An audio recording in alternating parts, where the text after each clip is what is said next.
wafariji na aendelee kuwalinda. Sitanena mengi kwa sababu Mheshimiwa Naibu Rais yuko hapa na atanena kwa niaba yetu.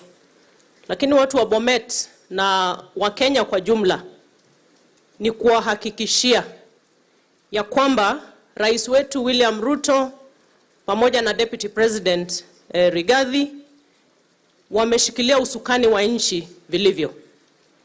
Na vile tulipata nchi hii, ile mikakati na mipangilio ya serikali ambayo yanaendelea ni ya kufufua na kuistawisha uchumi wetu. And Your Excellency, when I listen to the people who make noise, I have not heard anybody giving us an alternative plan. All I have heard is people poking holes on the Kenya Kwanza government plan. If we had an alternative plan, we would listen. But because we have a plan and we are moving forward, tunaomba wananchi wa Kenya muendelee kutuombea na kutushikilia. Sisi tuko hapa kustawisha uchumi wa nchi yetu. Na tunaangalia kila idara ya serikali. Hata idara ya environment, climate change na forestry, tunaangalia jinsi itaweza kuchangia katika uchumi through the bottom-up economic transformation agenda. Na asante viongozi wa Bomet kwa kuendelea kuistawisha misitu yetu. Mheshimiwa Mandazi, Siongiroi, na nawashukuru watu wa Siongiroi. Tunaenda kuelekea kuweka ua katika Siongiroi. Na pia Masai Mau Forest. Na zingine zote tutaenda utaratibu. Na tunajua iko na issues nyingi sana. Lakini we will do that with public participation. Na lazima tuwe na uhusiano mwema kati ya wananchi na Kenya Forest Service. Na hiyo tutahakikisha. Bwana Yesu awabariki sana. Asanteni.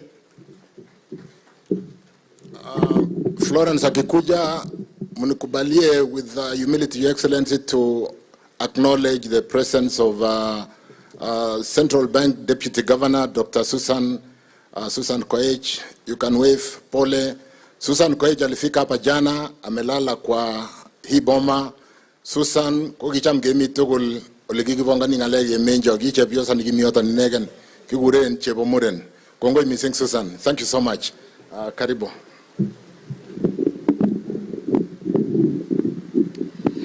Your Excellency, the Deputy President of the Republic of Kenya, familia ya Hillary, nataka kusema pole sana. Viongozi ambao wako hapa, nataka kusema pole sana Hillary for losing your father. I know you have been a role model and you've been a good support, not just to government, not just to the party, but even to your colleagues and friends like me, that you've been close to me. Nana mamutia mising and family nebo Senator Hillary, amungo gobet kwanda. Neboin, nana mayanguti, ale nafasi, negitinye kandoindet nana som en kaminginetab ke kandoik kyok chekitinye kaikai ongeboisien nafasi ni kiborchin direction biik kyok kigilge ke supporten serikali ak yon kakisich nafasi nebo jukwaa ongomong ngalek chetechech echek tugul. Nana somine ole tae kibendi matutonge mangale matutonge ratinge aibu akot yon kitinye kandoindet number 2 nemiten ero. Ako amache asom kandoikab kanisa matos isige yan kakimeken mistake ko ki kandoik oib nafasi omwa oib nafasi kelenji biik yo kotulian. Your Excellency, we want to thank you for the opportunity that you gave us with His Excellency the President, the opportunity to serve in this government. Mimi ni ule wa kutafuta kazi kule nje na nimekuwa nikikazana kabisa. Tumeshafanya bilateral labor agreements with 19 countries. Wakati huu tunatafuta nurses 2,500. Na hiyo advert ambayo imeondoka imeenda huko nje, tumepata wauguzi wachache sana.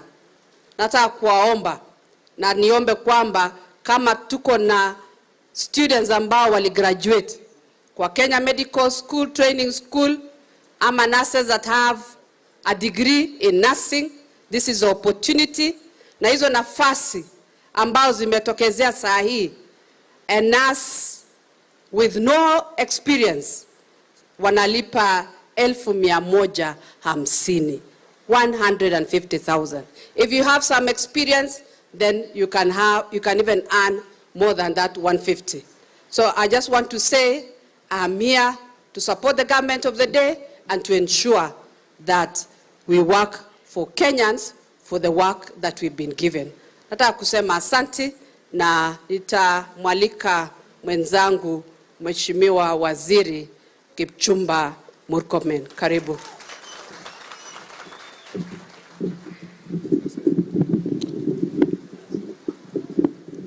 Mheshimiwa Naibu wa Rais, Mheshimiwa Hilary Sigei na familia yako, mama na ndugu zako na dada, Mheshimiwa Speaker wangu, he was my speaker, I think I voted for you. Mawaziri wenzangu, waheshimiwa wenzangu, wananchi wote wa Bomet, Bwana asifiwe. Bwana asifiwe tena. Ongea katika Bomet, amke. Kongoi. Ya kwanza, Your Excellency, najua tumekuja wengi hapa kufariji rafiki yangu na ndugu yangu Hilary Sigei. Hilary Sigei sio rafiki tu, ni ndugu. Ni ndugu yangu na ile uchungu anasikia nasikia. Kwa sababu wengine wengi wetu hapa pengine tumejuana kisiasa, lakini nimejuana na Sigei kama marafiki. Tulikuwa marafiki na Sigei kutoka 2001, Your Excellency. Akiwa first year, mimi niko second year kwa University of Nairobi Law School.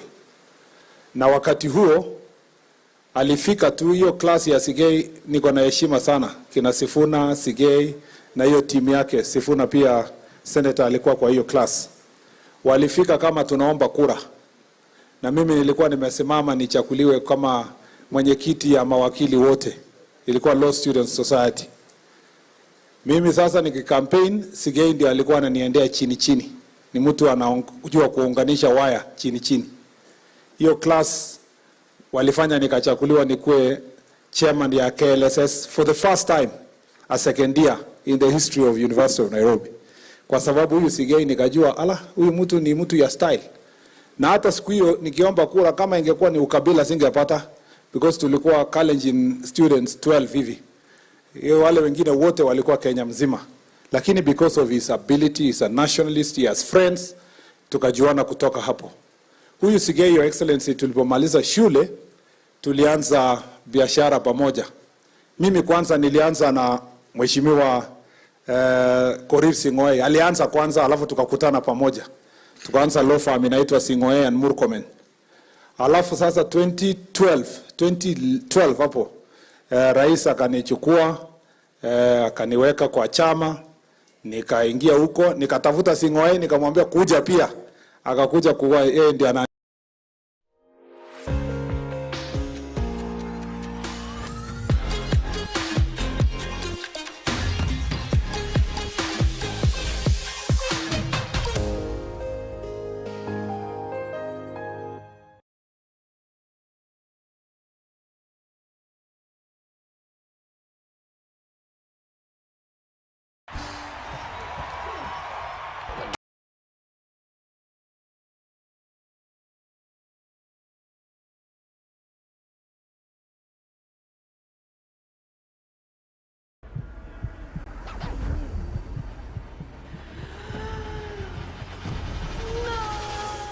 Big Crystal. Get a pen you can rely on.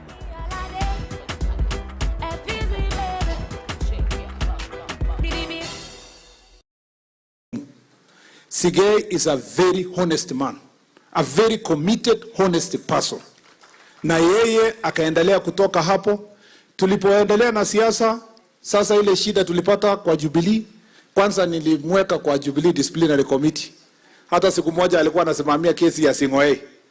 Akaleta shida akasema I cannot rule against Sigei'S because he has not done anything wrong. Karibu tukue kwa shida na naibu wa rais huyu akagonga meza akatuambia huyu awachilie kiti. We have come all the way. Huyu ametusaidia sana. Mnajua ile shida tulipitia wakati rais yetu wa zamani Uhuru alipoenda kando. The lawyer who really helped us is Sigei'S. Sigei'S was running around for everybody. Alikuwa lawyer ya Aisha, the late Dory, Sylvia Pierce, akakuwa lawyer yangu na Susan Kiika, akakuwa lawyer ya PS Koech. Sisi wote wakati tulikuwa tunasungushwa, Sigei'S was the guy who went to court for us. And there is no time. Kuna mtu amesema hapa, I think ni Aaron. There is no time ungepigia, no ni Veronica. Hakuna siku ungepigia Sigei'S hata kama ni usiku asitokezee kutetea hii serikali. The reason why we have this government, Your Excellency, is for quiet people like Sigei'S ambao walikuwa wanafanya kazi behind the scenes to help us to succeed against all odds. Now I want to tell my friend, you have been a very good friend. You have lost your father. It is like my father. Your pain is like my pain. And my family feels what you feel. And you know we are one. We are one family. Huyu Sigei'S ni rafiki yangu wa 30. Sana. Sana sana. Hata nikikuja hii Bomet, tulikataa kukuja kufanya campaign last term because watu hawangeamini kwamba tusipokuja during nomination hatutafavor Sigei'S. So tukamwambia Sigei'S, pambana tu na Christopher na Soshon, tutakuombea kwa huko na tukipata kitu tutapitisha chini, lakini hatutakanyaga Bomet. Na tulikuwa tunajiuliza, na hii mtu mpole sana, ataweza fanya mpaka akuwe senator.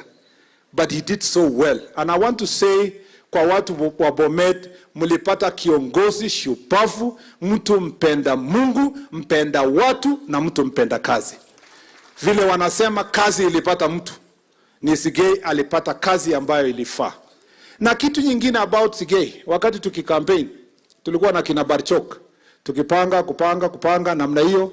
Sigei'S tulikuja kukundua ni mtu wa kuunganisha watu. He worked so hard to make sure that everybody sits together. Na mimi nakushukuru sana kwa wakati wote umekuwa ukituunganisha pamoja, viongozi wakae pamoja. I want to tell you that we are going to stand by you and to support you. Your Excellency, mheshimiwa huyu Sigei'S tumeenda na yeye mpaka China juzi. Wakati rais alinituma akaniambia nene nitetee projects za barabara na pia Bosto Dam, tulikuwa na Sigei'S huko China, akasema wacha hata mimi nione ndio nisikie hii mambo ya Bosto Dam. So he's been working very hard and I think we wish you well, ma'am. Pole sana. Your sisters and brothers who are in the US, they are my friends Cornelius and Malek, all of you, thank you very much. You've been very good friends. You are a one family. Uzuri moja, mnakaa pamoja. Even this challenge ya kutokuwa na mzee, umoja wenu ndio tafanya nyinyi mkae pamoja, msukume muende mbele na mfanye mambo yetu iende mbele. Mimi nataka tu niwahakikishie kwamba mimi ni Mkristo, mimi ni mwalimu, nilikuwa mwalimu ya Sunday school, mimi ni kijana ya Reverend, mimi najua nini nasema kwa mazishi na nini nasema kwa rally.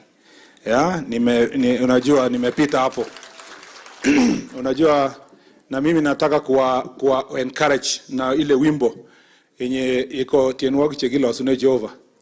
Kala ye kigasi kondi tap Jesu yetu ngonya kokeny. Ako itsaid ne mai kesuke. Ketutosi engip sengweta kichek kondo. Ye kikure gaina ikemitukul. Ye kikure gaina ikcho. Ye kikure gaina ikcho. Ye kikure gaina ikcho. Ye kikure gaina ikemitukul. Unajua sisi wanasiasa tukifika mazishi kama hii, badala ya kufikiria sana kuhusu our lives na what will happen to us, what will God say about us. Ngoja kidogo madam, usijali. Huyu ni ndugu yangu ako hapa kidogo tu 1 minute. Sometimes, and this is important, sometimes tunasahau kwa sababu kichwa yetu tu iko kwa nani atanipigia makofi. Mimi nimeona wengine unafika mazishi, unafika kwa sababu umechelewa. Unaingia, unaitwa, unakuja juu, unasema pole pole sana kwa mama huyu mwenye amelala hapa mutio. Alafu unaanza siasa. Baadaye unaambiwa haikuwa mama, ilikuwa ni mtoto. Yeah. Kwa sababu roho zetu zimewekwa sana kwa siasa. Na unajua wengine nilienda mazishi nyingine juzi na mwingine akaongelelea familia, Your Excellency, 3 minutes. 2 minutes actually, akufika hata 2 minutes, akasema nini pole hehe. Alafu akasema Murkomen dakika 10. So mtu mwenye anasoma anaona kwa online anafikiria Murkomen alifanyika nini? Kwa sababu anaona ni mazishi lakini agenda ni Murkomen. Na hiyo nimezoea, si mbaya. Unajua mimi sasa nimekuwa mzee kidogo, uliniambia. Hii watu wengine wapige kelele kidogo, si mbaya watu wakipiga kelele, hiyo ni sawa. Lakini kwa sababu sasa nilisoma Biblia inasema kinga talakwa kwa jibala ndit. Lakini amuga yetu kabagakane la ndit. So hiyo inasema, Your Excellency, when I was a child I did the things of children. But now I'm a grown up. I must behave like a grown up. So ukiona mimi na relax namna hii, nimekuwa mtu sasa hapo mbele. Mimi nataka niseme to Your Excellency, because I know hii projects yenye nafanya, Davis 1 minute. Hii projects yenye nasema nafanya hapa na tunafanya kwa Kenya mzima, si ya Murkomen, ni yako na rais. Mimi ni mtu yako ya mkono. Mimi ni mtu yenu ya mkono. Na mnajua ninachapa hiyo kazi. Sisi atupangie barabara kwa mazishi, tunapangia ofisi. Na Mheshimiwa Sigei ameongoza wajumbe yote na sio wajinga. Walikuja ofisi yangu, tukakaa chini, tukapanga. Tulipomaliza kwa ofisi, tukaenda kwa rais. Rais na wewe unakumbuka, mkaweka stamp. Mkaniambia pitia hapa, vumilia kidogo, tuko na shida ya deni nini, lakini vumilia. Kutoka hapo tukakuja ground na viongozi. Tukasunguka, tukaenda barabara ya Merigi mpaka Longisa, mpaka Chemaner, tukaingia hii barabara hii yetu hii ya Sigor hapa. Tumepanga, Your Excellency, things are going on well. In fact, contractor wetu ya barabara ya Merigi hiyo 75 km mlilaunch na rais, sasa ameshafanya, anasonga na hapo site, na tuta make sure that amekaa site mpaka amalize. Barabara yetu ya Sigor hapa tutahakikisha inaendelea, inasonga mbele. Your Excellency, hao wananchi nilipokuja hapa na hao viongozi, Mheshimiwa Sigei alituleta hapa nyumbani, tukakaa chini, tukapanga maneno. Lakini kitembea kwa hiki kijiji, wazee wa kijiji hii, kuna bridge hapa inaitwa Kaptambuliet, wameomba kwa miaka mingi, Your Excellency. Nikaenda kwa sababu niliona kwa macho yangu, hata waliniletea mbuzi kwa mtoni hapo. Nikawaambia na washukuru, lakini lazima nichape kazi. Tumedesign, tutarudi na wewe, Your Excellency, to launch hivi karibuni, wapate hiyo bridge. Itakuwa shortcut from Bomet town, ikuje ipite ielekee upande huu. Your Excellency, kuna barabara zingine ambazo hao watu wameomba. Barabara hii ya Kapkwen, Olbutio, iende hapo Sigor, na Tumoi kwa Gavana Isaac pale, Siongiroi, alafu iende Tumoi kwa upande huu, na iteremke mpaka iende Sotik. Hao viongozi wameomba, ani kwa ruhusa yako tutaweka kwa mpango, tutuone, tutafute some resources to make sure tunasukuma kwenda mbele. Ile barabara umekujia, Your Excellency, umeona imeharibika ya Kapkwen mpaka iende Leketetiet, na iko na bridge kidogo hapo ndani ambayo inaitwa Mogoko Yuet Bridge. Sisi hao watu wameomba immediately, mvua ikienda chini tutahakikisha tumeweka mara mzuri, even as we look for money ya mambo ya lami, tutahakikisha tumeweka bridge na mambo ya mazuri. Your Excellency, maintenance ya barabara yetu ya Chebole mpaka Chebunyo tumetangaza tayari, it is ready, na wewe viongozi hao wanajua, tumetangaza hiyo. Also when the rains go down, the contractor will be able to come to site. Tunafanya kazi yetu kwa mpango, tutahakikisha hii kazi inasonga mbele, au wananchi wanapata maendeleo. Nimeongea na hao viongozi pia wakati tulikuwa hapa, waliomba ile airstrip ya Bomet itengenezwe ikuwe kubwa. Lakini pia niliwaambia watafute shamba kama tutaweza kufanya kuwa kubwa. Tayari wanatafuta, wanaongelesha majirani, tuone kama tukanaweza chukua barabara ipite juu kidogo, ndio tuweze tukatengeneza the airstrip ikuwe refu. Na vile tumefanya, Your Excellency, kwa Kericho, we will also do it here. Kericho, we are working with the governor and majority leader. We want to make sure that we compensate the investor so that we can do a good tarmac road. Kwa hivyo tunasukuma kazi. Siku hizi tu mimi ni kazi. Niliwacha ile ingine. Mimi ni kazi. na ninataka niwachie hapo niseme, Your Excellency, in closing, you have been a dependable supporter and strong pillar of President William Ruto. Your Excellency, the way you've told me before, I want you to remain in that ruthless focus. Nilikuwa na deputy president akiwa deputy president. Kwa sababu watu wengine hawawezi kuongelelea rais, watakujia kwako wakupake matope, wakupikie kelele, kwa sababu wanataka wewe usonge kidogo ndio wapate mwanya ya kufikia rais. Where you have been a shield of our president. Wewe simama imara, tuko nyuma yako. Tutahakikisha ya kwamba tumesimama na wewe, na usijali mambo mengine. The way you've told me, Your Excellency, it is the same way. Wewe angalia focus ya kazi ambayo yenye wewe umekuwa ukifanya. And I am no doubt in my mind that the good work you are doing, the Lord will multiply and will reward you in a big way. Kwa hayo na mengi, Mungu awafariji na asante sana. May our Father rest in eternal peace. Asante sana. Asante sana Murkomen, sitaongea rais kupita hapo, ni kusema tu asante sana kwa watu wa Bomet.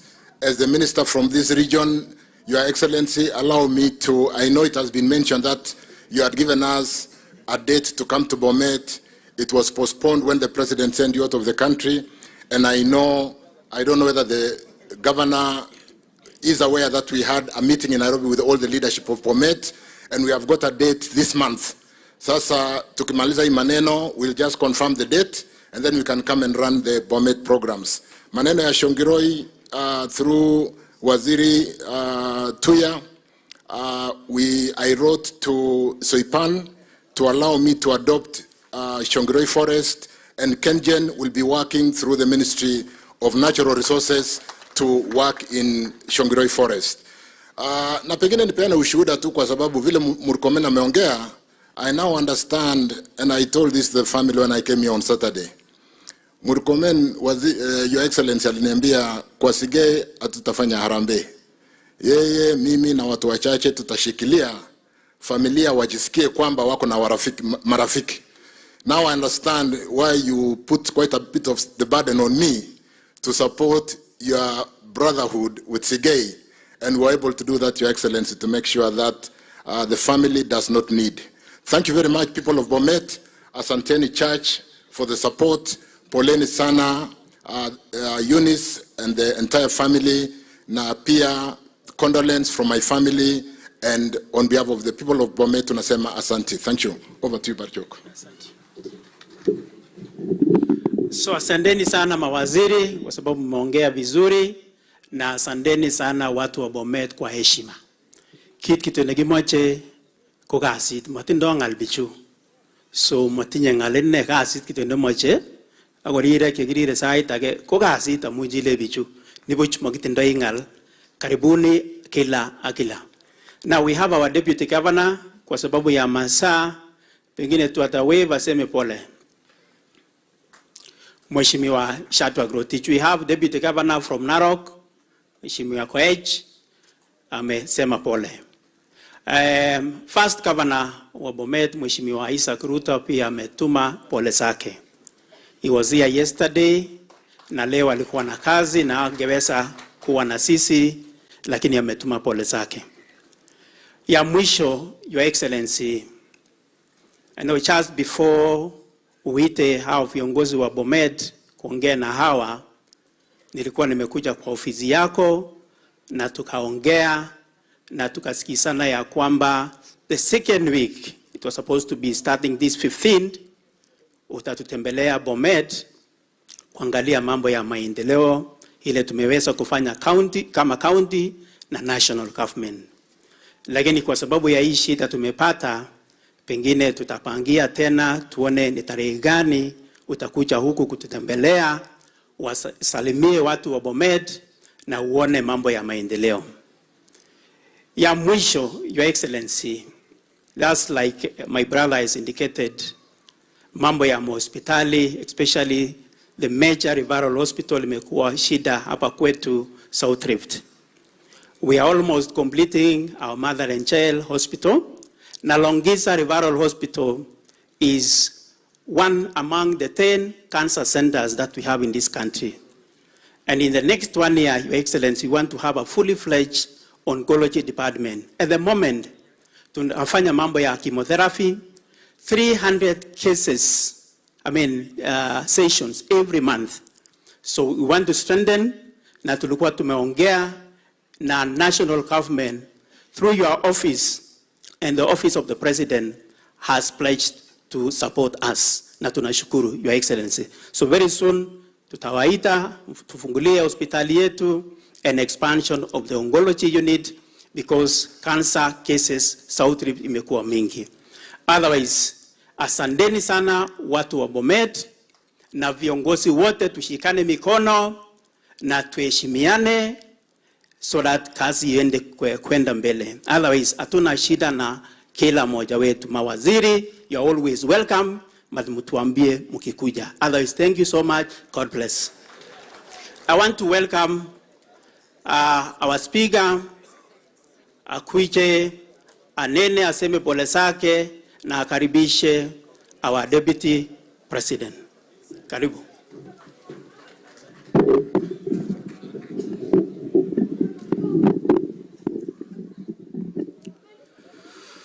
Naibu wa Rais wa Jamhuri ya Kenya, Mheshimiwa Rigathi Gachagua, familia ya mwenda zake mzee wetu Philip ikiongozwa na mama Eunice na kakangu wakili Sigei'S,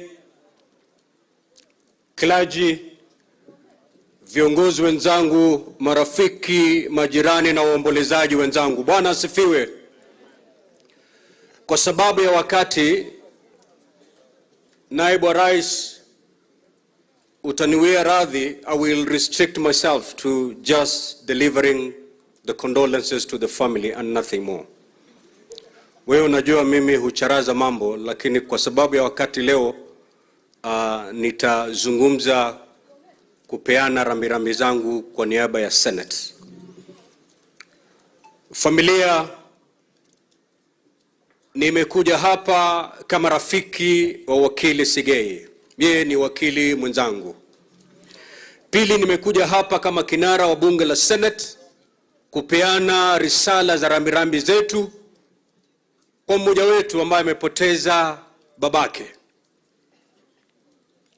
Family ama Senator Sigei'S amepoteza babake, lakini sisi kama Senate pia tunajihisi kama tumepoteza mzazi. Manake kama Senate tunakaa kama familia. Senate ni familia ndogo ukilinganisha na National Assembly, na tunajuana, na wakati mgumu kama huu uchungu wa mmoja wetu ni uchungu wa senators wote.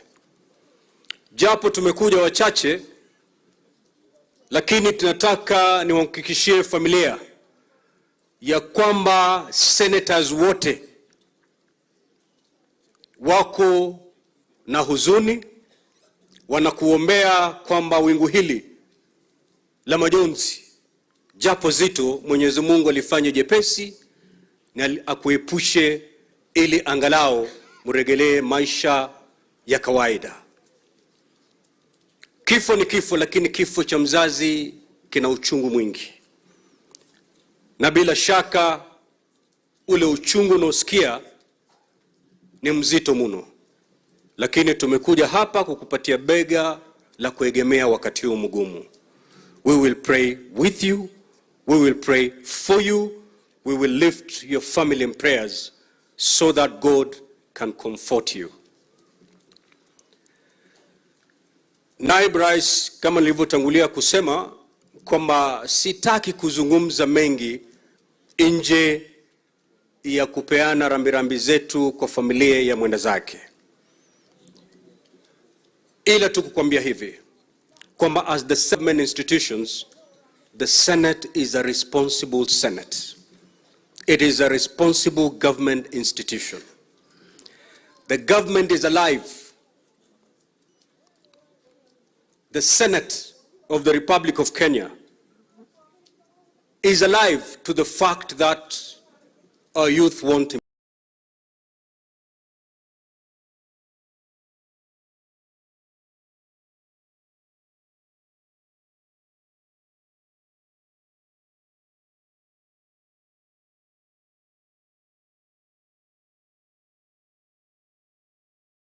employment.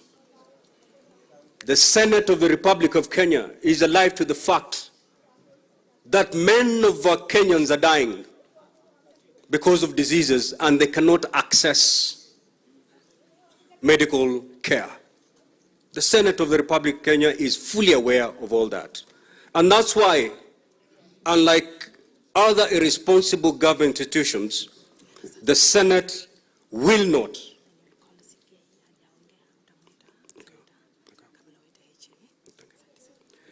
And that's why the Senate of the Republic of Kenya will not frustrate any government program that is geared towards giving the much needed employment to our youth. And that's why the Senate of the Republic of Kenya, in record time, when the majority leader came to my office carrying 4 pieces of bills, and the centerpiece of these bills was the ordinary mwananchi. We said we are not going to lose even a minute. These bills must be passed in record time because the benefits were not to the leaders but to the ordinary mwananchi. And that is exactly what the Senate did, a responsible institution. We will continue doing that. Not because we are not checking upon the executive. Indeed, oversight we will continue providing. But it reaches a time, as a leader, you must be driven by the public good of this nation. The biggest problem we have as a country is that we have selfish leaders. Once you become leaders or be given powerful positions, the first thing you're given is a good salary. The second is a mortgage. And the third is a medical cover. As you sit on that desk, the first question you need to ask yourself is, what can I do so that those ordinary Kenyans can also get a mortgage like me, access medical cover like me? Those are the questions we need to ask ourselves as leaders. It doesn't matter whether you're in the judiciary, in the legislature, or in the executive. Once you be given a position of power, you must be driven by the public good. I will not sit on my desk as a Speaker of the Senate to frustrate a program that is aimed at giving the much needed employment to our youth. The affordable housing program, many people see it as houses, but it is more than that. The 2 governors, the governor of Bomet and the governor of Kericho, they gave scholarship to 650 youth to go for technical courses. After that, where do we absorb them?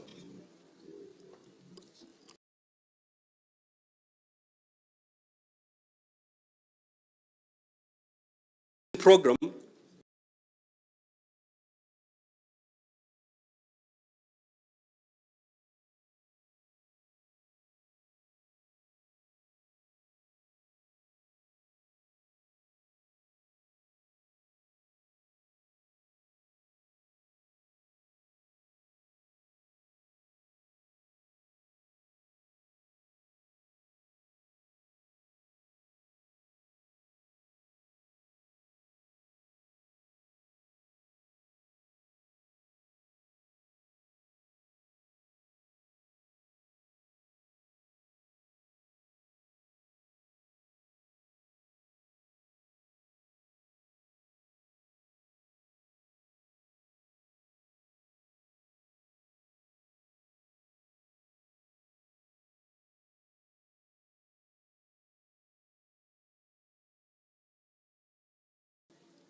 they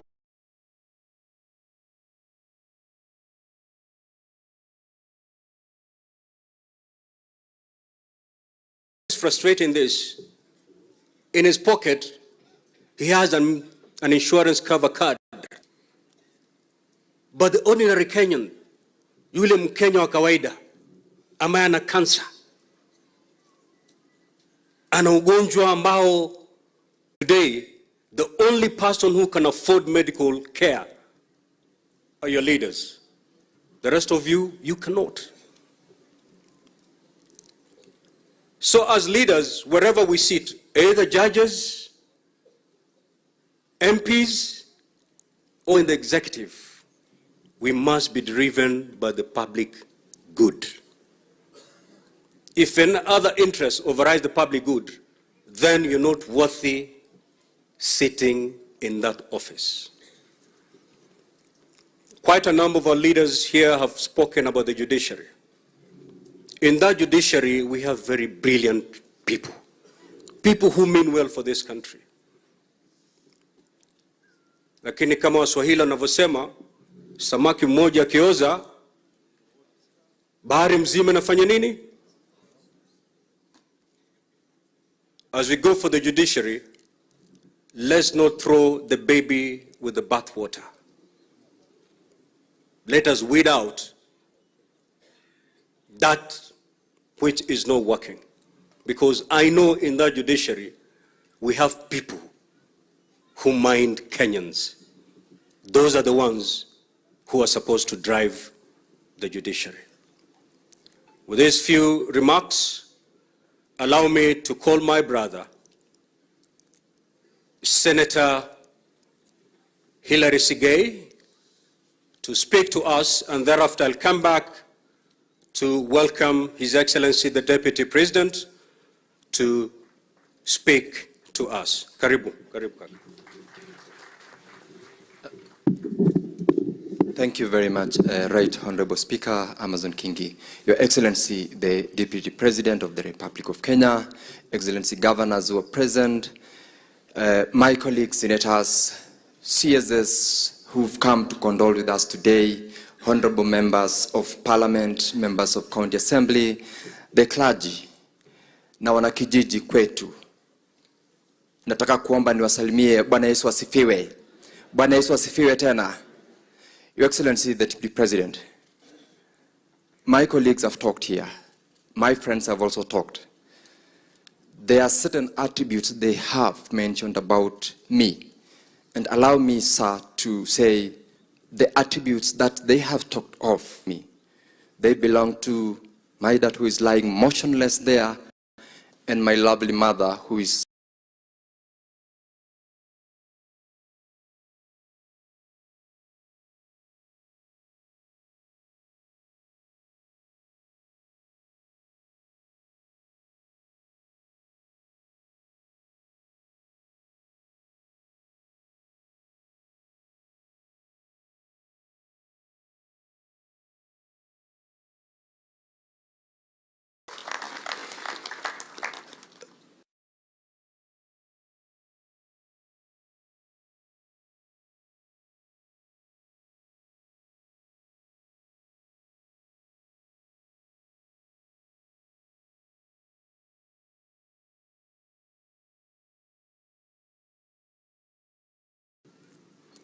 it is in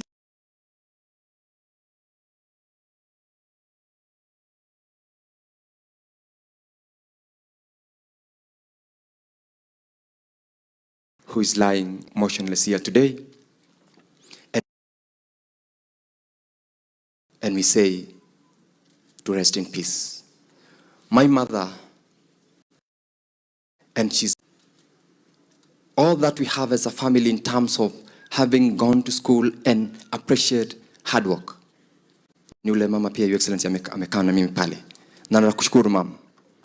And I want to assure you, mbele ya hawa watu wote hapa, ya kwamba tutakushikilia, na tutakaa pamoja, tutaongeza mapenzi ili tuweze kushikana pamoja kama familia. How I wish that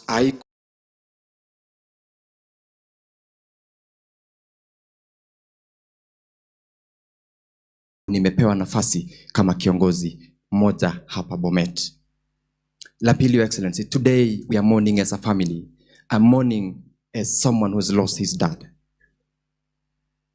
My colleagues have talked, right from the honorable members of County Assembly led by the Speaker, honorable members of the National Assembly, my colleagues senators, and the governor and the governors who are here, and more importantly and particularly the leadership of the county of Bomet. We have had sessions with you in your office. We have equally had sessions with His Excellency the President in his office. We have planned so many things and so many projects for the people of Bomet. As a leadership, we will support you. We will stand by you. We will be guided by the direction that you will give us so that we deliver for the people of Bomet who gave us the opportunity to serve them in these 5 years. That one, in my capacity as a senator, we will do that bit. Ile kitu ningesema na ningeomba ya kwamba kama sisi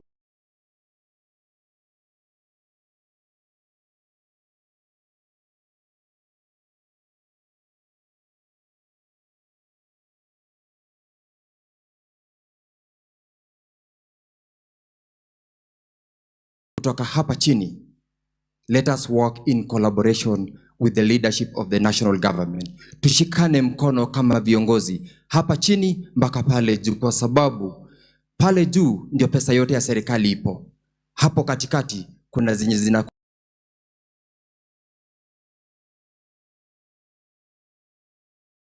tutaweza kuendeleza maendeleo ya watu wetu ambao walitupa nafasi ili tuwatumikie miaka 5 hizi tunazo. La mwisho, Your Excellency, nataka kuwashukuru wale wote. Nikiwashukuru, nikubalie nianze kwa watu wa Bomet. Piga Bomet, okiana manu kingo magi, toi chugoma chachuget, toi chutugul kwa chekwok, amun kiogono nafasi, asyo kiongozi nebo Kenya. Amechawe kwa gongoi, amun sigo mita ichwen petuni baraini, kisoisete ba mango, kwa nafasi ni kiogonon, kukiau gini kiau, kinasa magalo na maneut, asyo ingozin kiau, toi chutugul chikabwa, kongeten newo nebo emet, awechek, kotai kwa chekwaget, kongoi amungo touch. Kongoi amungo wachi nafasi kwa katech. Your Excellency, when you called me, it was somehow a bit hazy. When we spoke, I felt at ease. Of friends. Rose waziri alikuja hapa juzi, sikuwa nimelia. Vile Rose your sister alikuja nikalia kwa sababu ya mapenzi ile tumekuwa nayo. Your Excellency the Deputy President, nataka nikushukuru kwa sababu umesimama na familia. Na sitasahau wana vijiji wetu wote. Piga kwa ninyone, Kapsio, Chebite, Kagawe, Sulio, Ngocho, Akchoronoki Aktugul Chebako kwani. Kongoi misinga mongoro tonon agechek embetu ni tugu ni barire awiraini ki mungini bamango enore na kararan. Your Excellency, I'm telling my villagers, the people whom you see in reflected jackets are my neighbors. They have gone out of their way to be with me. The leadership of the county government, from my area MCA, all through to the governor, have been with us from the day we had this incident mpaka siku ya leo. Nataka kuwashukuru kwa sababu ya kusimama na sisi. Your Excellency, one of my friends MCAs was the other day pale kwa mtandao declared a missing person because he's been here from the day we lost our dad. I want to appreciate all of you. Mheshimiwa Mandazi has been here all through without naming names. I want to appreciate all of you on behalf of my family, my colleagues in the Senate, my colleague friends CSS. I am because of you. The promise I'll give is that I'll work hard so that the character that this man who's lying motionless here left in me goes to support the people, not only of Bomet as a county, but Kenya as a whole. Because without Kenya, Bomet is not there. La mwisho, nataka kushukuru Your Excellency and our President for the support that you have given this family. We will never say thank you beyond what God can grant you. I will pray for you. We will pray for you as a government, as a family, so that we deliver to the people of Kenya the promises we made when we went out looking for votes in 2022. Kwa hayo mengi, nataka kuwashukuru. Amachawe kwa gongoi, chitukul, na kwa bwana sinyon garirjen tukul mbetu ni baraini. Amachawe ki gongoi kanisa, entononet, na kwa kutono na geche, agnesire, awe kwa tukul gongoi, en sautik ak panganutik tugul chekoroban yonotoretech asikimungkin pamango en oret nekararan. Asante sana, Mungu awabariki, Mungu awatendee na Mungu atulinde sisi wote, na Mungu aibariki nchi yetu ya Kenya na viongozi wote ambao tumepewa nafasi kuiongoza nchi yetu ya Kenya. Thank you very much, Right Honorable Speaker. May God bless you all, and thank you once again. Thank you so much, Senator Hilary Sigei's. For the 1 year and few months that I've worked with Senator Hilary, I can attest to you that yes, Senator Hilary is soft, but he's extremely firm in his leadership. He serves on the Speaker's panel, and sometimes senators think because he's a soft-spoken guy, they can bully him. But those who've tried that, they found themselves in the senator's lounge, not in the chamber. He's that firm. So Bomet, you have a leader in that man. Waswahili wanasema usidharau wembamba wa reli, mizigo yote inapitia juu yake. That is Sigei's. Sione ni mwembamba ukadharau, amebeba mengi. At this juncture, fellow Kenyans, mourners, allow me to request His Excellency the Deputy President to come and give the family his words of comfort. Karibu, karibu.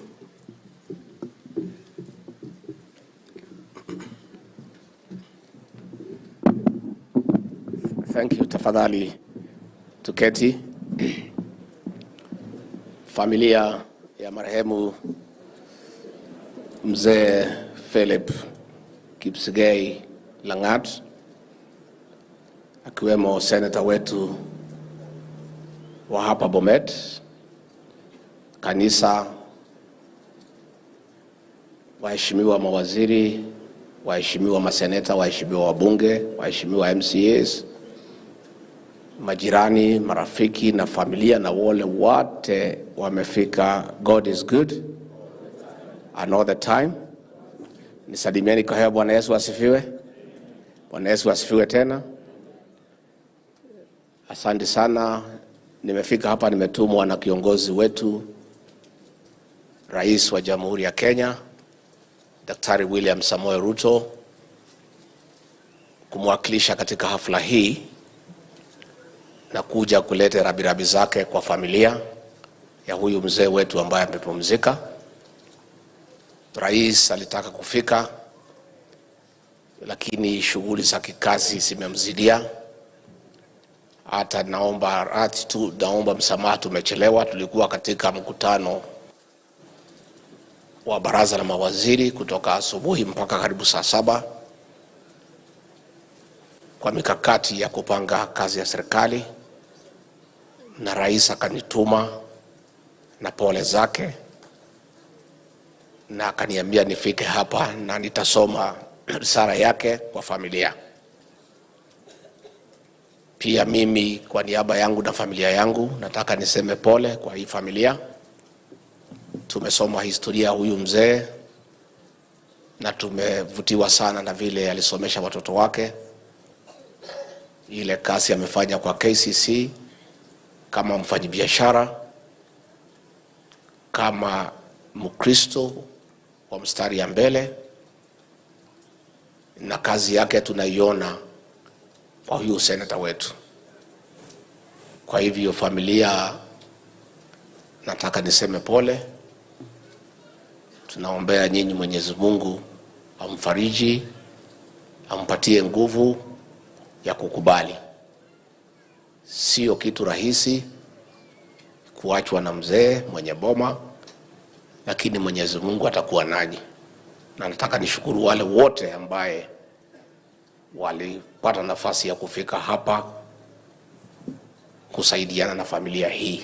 Pia tuseme asante kwa kanisa kwa kazi nzuri ya kuwaombea na kuendesha zile programu ambazo zimekuwa zikiendelea.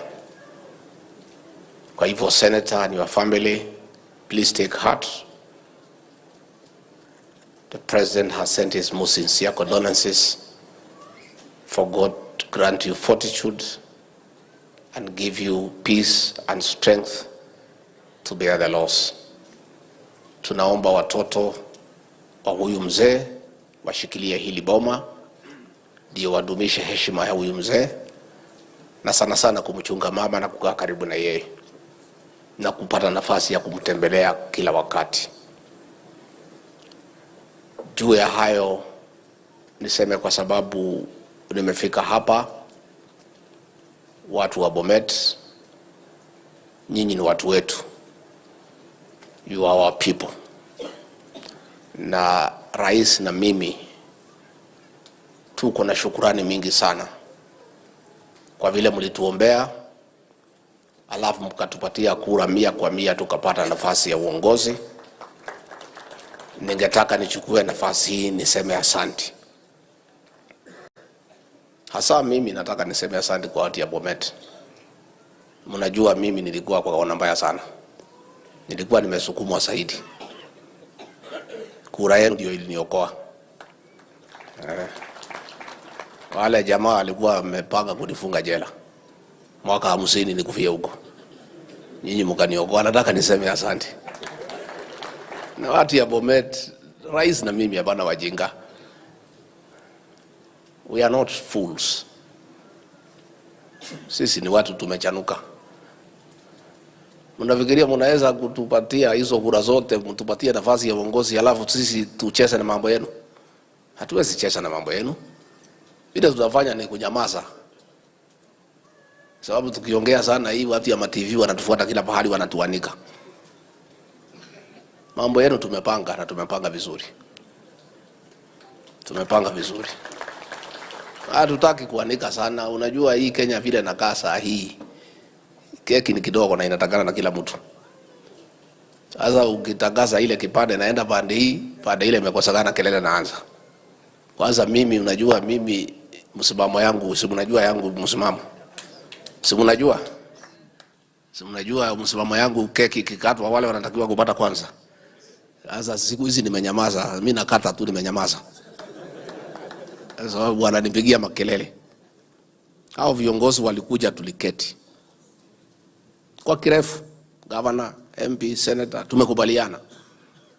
Na mimi nitakuja hapa siku 3 nikukaa hapa. Nitalala hapa, nitakula hapa, nitatembea hapa. Unless kukosekana chakula ndio nirudi kwa mama Gachagua. Lakini kama iko chakula, iko maziwa, mimi nitakaa area hii for 3 days. Na tunakuja kupanga mambo yetu mchana na ile mingi usiku. Ile mingi tutapanga usiku. So tutakuwa na mikutano na watu ya kanisa, viongozi usiku, asubuhi tupange maneno yenu. Nimalizane naye, nirudi kwa mkubwa, tuketi tukubaliane. And watu ya Bomet, the time for the transformation of this county is now. Ni wakati hii. Sababu serikali iko ni yenu. Rais ni wenu, deputy ni wenu, viongozi ni wenu. Wenye kukula keki wako. Wenye kukata keki ni watu wenu. What is the problem? Kuna shida? Mbona tu msichemuke sana, tuende pole pole. Na mimi nataka kuambia nyinyi, siasa yenu mimi naipenda sana. Watu nasema siasa ya Bomet ni kali. Inatakiwa ikuwe kali. Nyinyi na mimi ni kitu kimoja. Damu yangu na nyinyi inachemuka haraka. Na inakuanga mzuri. Because mkikosa kuuliza inaweza kosekana. Lakini sasa zile tumepata, sasa tutulie. Tutulie, mimi nitakuja na hao mawaziri tutapanga. Na mimi naomba tafadhali, nyumba yetu ya Kenya kwanza, tuache kuanikana mbele ya magazeti na ma-TV na mambo ambayo haitakikani. Juzi mlikuwa hapa Sotiki, mnapigia waziri wa stima kelele, na ni mtoto wenu hapa. Sasa stima ndiye yako pale, ni mtoto ya nyumbani,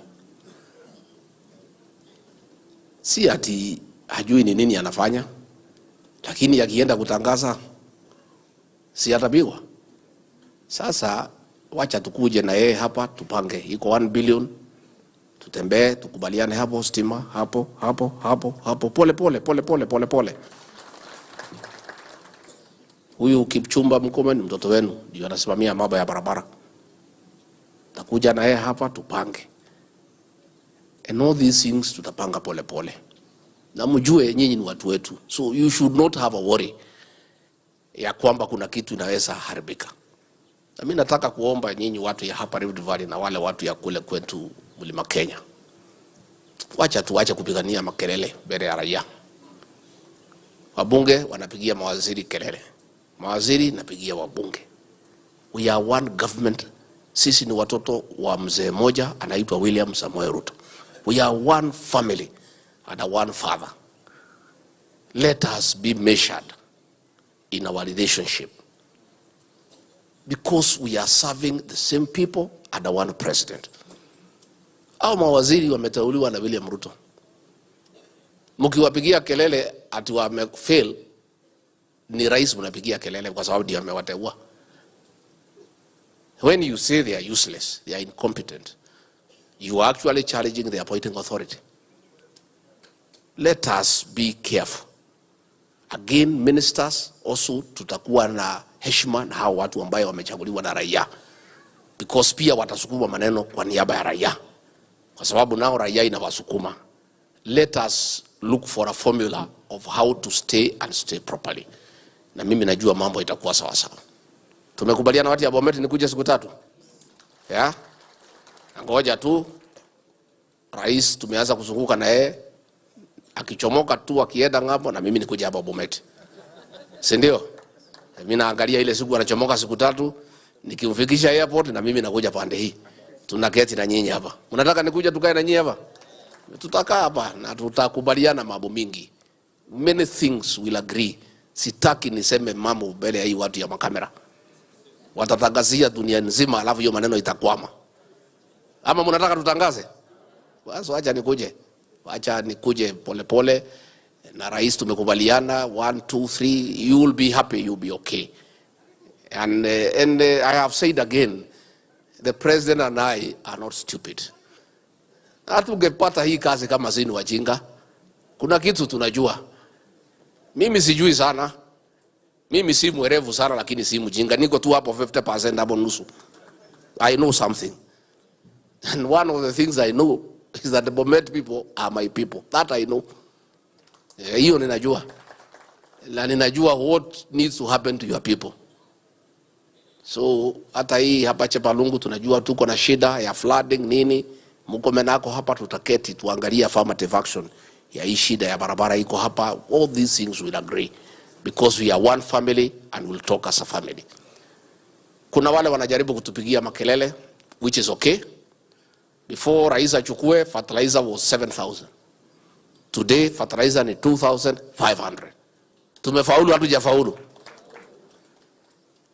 Kabla tukuje, akina mama wale wa 70 and above walikuwa wanakaa mwezi 10, mwezi 16 hawajapatiwa marupurupu yao. Tangu tukuje, huyu Florence amepanga, wamepewa marupurupu yao, kila mwezi wanapata before 30th. Tunaendelea. Walimu hatukuwa na hawa, tumeajiri walimu 56,000. Tunaendelea. Wale ya mama wamefika 70 hawakuwa wamesajiliwa since 2017, tumesajili hao. Ikifika mwezi ya 3 watapata mambo yao. Niliona juzi hapa Chepalungu kijana mwingine alifukuzwa huko Nandi, amekuja hapa kwa mazishi, anataka kusomea serikali. Mnapiga makofi. Na ni sawa. Lakini hakuna mtu ya kumuuliza wewe ulikuwa kwa ile serikali ya handshake. Fertilizer ilikuwa 7,000. Sasa ni 2,500. Bona siku hiyo huko unaongea, sasa ndio uko na mdomo mrefu. Hakuna mtu ya kuuliza Aulizwe siku ulikuwa kwa ile serikali ya handshake, Barabara zote za Bomet na Kirishu zilisimamishwa na serikali ya handshake kwa sababu ya William Ruto, na wewe ulikuwa pale, ulikuwa pande ile. Mumesahau, mnaanza kumpigia makofi. Watu ya Bomet. Why? You should have asked that former MP. He was in that government ya Raila na Uhuru. Saa ile watu ya Rift Valley waliumizwa kwa sababu ya kuunga William Ruto mkono. He was part of that government. Na alikuwa anasema William Ruto ni mwizi, hawezi chaguliwa. Hawa Wakalenjin wakiumizwa na hiyo serikali, he was part of it. Amekuja hapa mazishi, anaongea mambo, wetu wako pale wamenyamaza. Wabunge mumenyamaza. You must answer these fellows and you must remind them that history is important. Mkubwa yao ya Azimio Raila ndiye alisema historia ni important. Mwambie historia is important. Wewe, you are part of that government ambaye ilinyanyasa hawa Wakale. At that time you are not speaking. Ulikuwa unatukana William Ruto. Sasa umekuja hapa unajifanya atuwedi unajua zaidi na huambii wananchi. Why the president is having challenges ni ile madeni alikuta imechukuliwa na wale watu. Na hii madeni lazima alipe. Na shida ya Kenya si ati rais ameshindwa kupanga kazi. No. Amekuta madeni ya 9.8 trillion. Katika shilingi 10 ile president anaokota, shilingi 7 ni ya kulipa madeni. Shilingi 3 ni ya kulipa mishahara na barabara na maji. Rais anapindua ndio shilingi 3 ilipe madeni, shilingi 7 ikuja ifanye maendeleo. And we are making progress. I want to ask the people of Bomet, the people of South Rift, the first people to be on the line of defense ya president ni nyinyi, because he is your creation. That is your government. Hamwezi pigia mawe ile mtu serikali mmechagua. That is your leader. Nyinyi ndio mliamuka mkamweka kwa kiti. Amefika pale, amekuta nchi imekwisha. Hii Kenya karibu ipigiwe kengele. Sasa amelipa madeni, tumerudi kwa laini. Mambo imeanza kuenda vizuri. Bolea ndio hiyo 2500. Tumepata mvua, mazao iko sawa. Uga imeteremuka from 230, sasa 130, 140, 135. We are making progress. And it is you, the people of Bomet, the people of Kericho, the Sigei'S community. This is your government. It cannot be ikitupiwa mawe mtakuwa pale. Na mjue, na mimi I want to tell you from the bottom of my heart, mimi ndio nakaa na President William Ruto. In my life, I'm 58 years, I've never seen such a hard-working man. Huyu jamaa saa 10 ako ofisi, 4 a.m. in the morning. Kila siku anaenda mpaka saa 5. And I can tell you, tumeanza kuona things are getting better. Things were very bad. Kama hii Kenya ingepatiwa mtu ajui nini anafanya, saa hii tungekuwa tumepigiwa auction. Lakini mambo imeanza kurudi laini pole na iko sawa. So me I'll come, tupange maendeleo hapa. Mnataka nikuja tupange maendeleo? Na mambo si mbaya, don't worry, things are okay. And unajua ukipata kampuni, umenunua kampuni imefilisika, lazima kwanza uirudishe kwa laini ndio watu waanze kupata dividends, and things are working. And that is why I want to ask our leaders hapa, tafadhali let us focus. Senator Nande unasema ati nisijali watu wakinipigia kelele. Sasa mimi kelele inaweza kufanya mimi ni lose focus kweli? I am a leader. I'm a man who focuses on one thing at a time. One thing at a time. Mimi sikuwagi na mambo mbili. Between 2018 and 2022, I was focused on making sure that William Ruto becomes the president of Kenya. Na nikalenga hapo na sikutoka hapo. Wananishika Friday, wakiniwachilia mali narudi hapo. Wanafungia pesa yangu, wakifikiria nitafilisika narudi hapo. Magazeti wakanipigia kelele, wakaniweka caricature, nini, wakaniita majina social media, mimi narudi hapo. Mimi kama ningekuwa ni mtu ya kusikiza kelele, ningekuwa nimetoroka kitambo. Hao watu walikuwa wamenipigia kelele siku tulikuwa tunaenda debate na Martha Karua. Unajua mimi nanyamaza tu, najifanya mjinga. hii mtu hawezi, atanyoroshwa nini. Kufika pale nimenyorosha mama, the next time nilimsikia alikuwa kwa Gachagua. Because we are focused. And let me say, for the avoidance of doubt, I have only one focus as regards Gachagua Deputy President, and no other. I am focused in only one thing: assisting President William Ruto to succeed, and nothing else. Hii ingine wengine wanafuata mambo ingine, I'm not there. Mimi niko hapo. Hata mkipiga kelele gani, mnajaribu to demoralize me. Juzi wanaenda wanapanga, wanatoa pesa, kuna watu wanaitwa Infotrack. Ati waseme Deputy President amepewa ati ndio nikuve roho. Mimi ni chuba ya zamani, niko pale. Hata wakijaribu nini, unajua watu wanaleta maneno ati wanitoe kwa hiyo kazi. Ati ndio nianze kujibishana na watu. Ati nianze kutafuta ati wabunge, ati kuwaita kujeni munisaidie. Mimi am focused, and I cannot lose focus. And in this administration, I have no other agenda. My agenda is only one, and no other: to make sure that I assist President William Ruto succeed in the economic transformation of this republic. Na mimi siwezi toka hapo. Those who want to succeed the President William Ruto, muendelee. Sisi, we want him to succeed. Those who want to succeed him, mutukubalie, we allow him to succeed, then you can succeed him. Siko namna hiyo. So we must allow him to succeed. Na mimi nauliza sasa, nyinyi vijana, William Ruto amechaguliwa juzi, mwaka moja. He has 9 years to go. You are talking about succeeding him. Munataka kurithi munataka kugawa mzee akiwa hai. Surely you people, you young people, what is the problem? President has just been elected. Si ni mwaka moja. Ati watu naanza kusema ati ni mimi ati huyu ndio atasucceed yet 2032. Kwanza, it is disrespectful to the president. Hiyo ni kukosa heshima kwa kiongozi. Sasa kiongozi amechaguliwa tu just last year. Ako hapa ndio ana settle down kupanga kazi. Wewe unaanza kusema ati mimi in 9 years nitarithi. Nani anakuambia utakuwa uhai? How do you know? 9 years is a very long time. Number 2, it is also being very insensitive to the people of Kenya. The people of Kenya today do not want to hear about positions and elections. Wanataka kusikia barabara itatengenezwa siku gani, stima itaunganishwa lini, si ndio?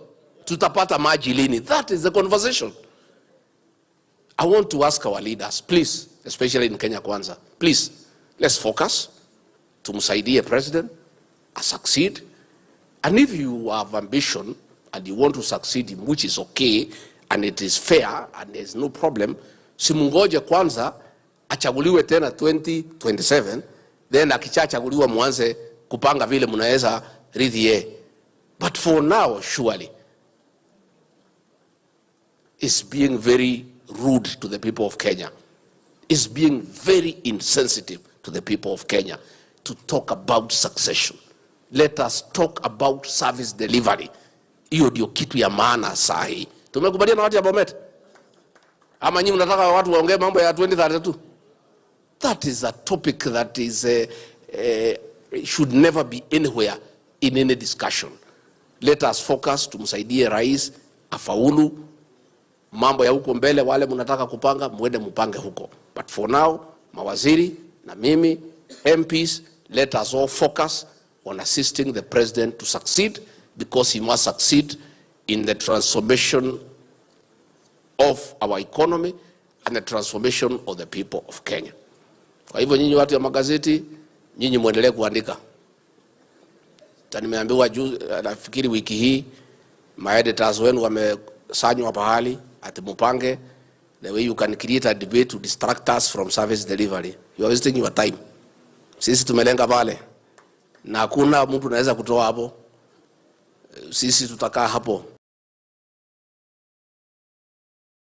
na tunajua what we are doing, and we are not just doing it because it's the right thing.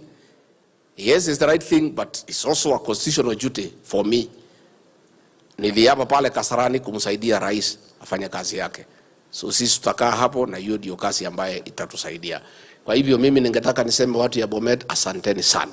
Hao mawaziri wetu, they are good people. Tutaketi chini. Hii maneno ya stima, huyu Davis mlikuwa mnampigia siku nyingine, hapana, let us not go that route. Lakini tutakuwa na yeye hapa, tutakuwa na hao mawaziri, will stay here, na kazi hiyo yote tutapanga mpaka ingie kwa laini vile ambaye inatakikana. Brighton amesema, I think kuna maduka imechomeka. Ni wapi huko? Ni wapi? Pale. So nikutafutie kitu upeleke huko. Okay, takutafutia milioni 1 uende usaidie hiyo watu so that they are able to make good progress. Kwa hivyo mimi nataka niseme asante. Huyu Senator Sigei's is a very focused young leader. Na alitusaidia sana wakati ya formation ya UDA. Na tunasaidiana na yeye sana mambo ya chai. Unajua ile bill Aaron Cheriot alilete, kuna wale wakora walienda kotini wakapinga. And we are working together around it.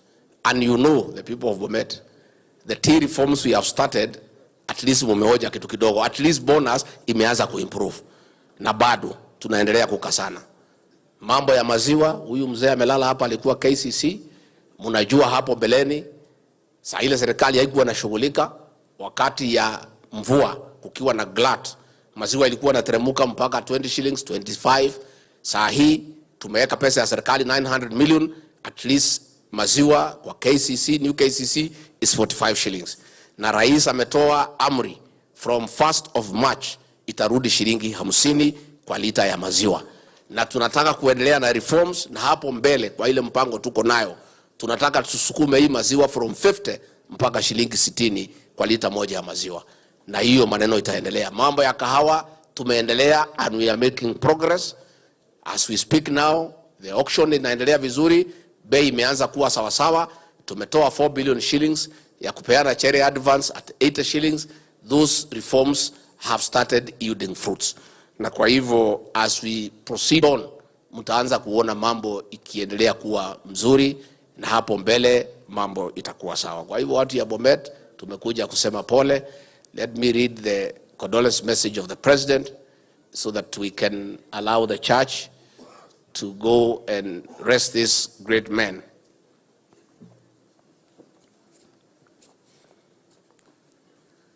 Condolence message from His Excellency Dr. William Samoei Ruto, President of the Republic of Kenya and Commander-in-Chief of Kenya Defence Forces, to the family and friends of Mzee Philip Kipsigei Tonui Langat. We have lost a respected and visionary leader who worked for the greater good of our community and country. Mzee Philip Kipsigei Tonui Langat was hardworking and progressive. Senator Sigei's receive my sincere condolences to you, your family, and the people of Bomet. Mzee was friendly, yet a firm figure who was results-oriented, a lover of education and prayerful. Mzee Langat was a distinguished businessman. He will be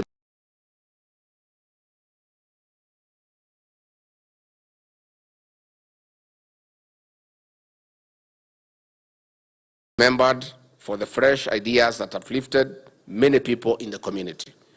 We honor the remarkable life that he led, his achievements, and enduring legacy that he leaves with us. We pray to God that he grants the family, friends, and people of Bomet strength at this sad time.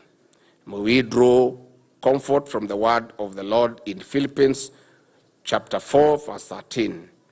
I can do all this through him who gives me strength. Signed, rest in peace, Mzee Langat, signed by the President of the Republic of Kenya, William Samoei Ruto. Asanteni sana.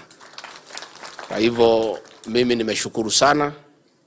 Naomba viongozi wetu, Leader of Majority Aaron Cheriot, you are doing a good job with the Senate, na wale wengine kwa bunge, muendelee kuunga mijadala ya serikali mkono, tuendelee supporting our legislative agenda in Parliament.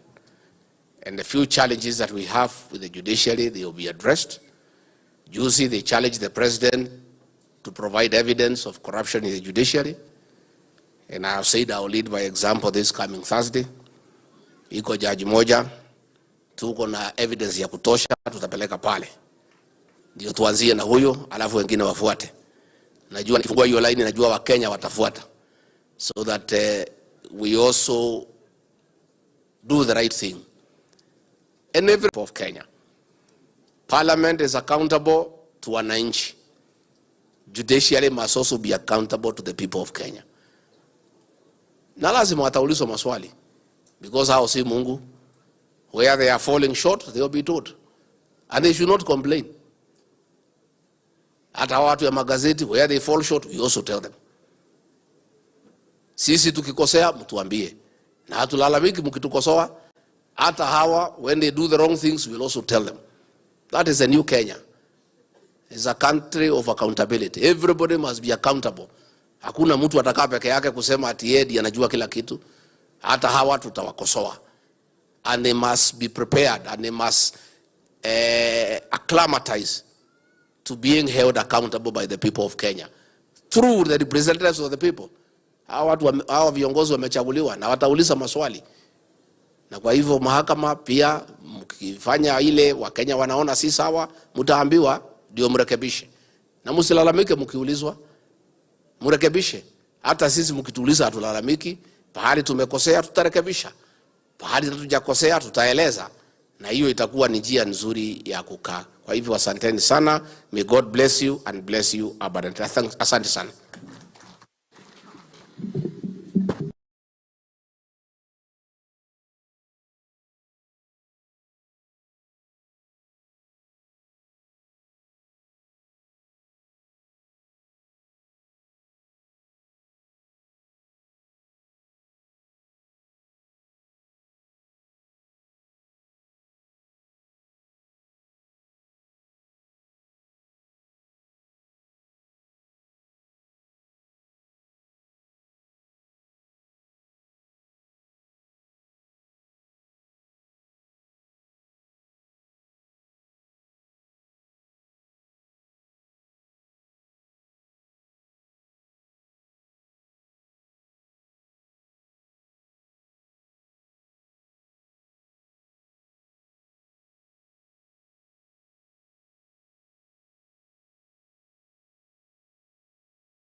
Tuombe.